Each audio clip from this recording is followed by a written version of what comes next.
જંબુસર નગરમાં વધુ એક લેન્ડ ગ્રેબિંગનો ગુનો નોંધાયો. જંબુસરમાં લેન્ડ ગ્રેબિંગના કેસનો સિલસિલો યથાવત.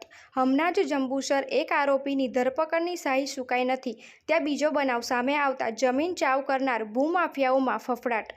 જંબુસર નાયબ પોલીસ અધિક્ષક પીએલ ચૌધરીની ટીમ દ્વારા લેન્ડ ગ્રેબિંગના આરોપીઓની ધરપકડ કરવામાં આવી.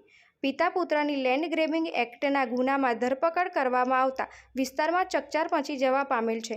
જંબુસર સ્વયંભૂ સોસાયટીના કોમન પ્લોટ તેમજ રોડની સાઇટમાં સરકારી જમીનમાં દબાણ કરવામાં આવેલ હોય ધુડાભાઈ લક્ષ્મણભાઈ વાઘેલા તેમજ શિવાભાઈ ધુડા વાઘેલા નામના આરોપી દ્વારા દબાણ કરવામાં આવ્યાનું સપાટી પર બહાર આવ્યાના સમાચાર પ્રાપ્ત થયા છે.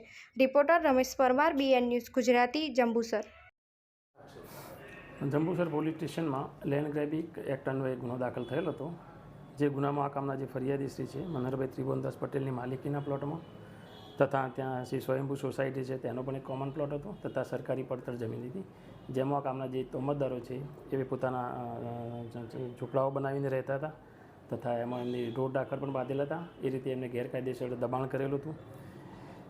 જે ગુનામાં આ કામના જે આરોપી છે ધોળા લક્ષ્મણભાઈ વાઘેલા, શિવા ધોળા વાઘેલા નાઓને આ ગુનાના કામે ગઈકાલે અટક કરવામાં આવેલ છે અને આગળની તપાસ હાલમાં ચલાવી રહેલ છે.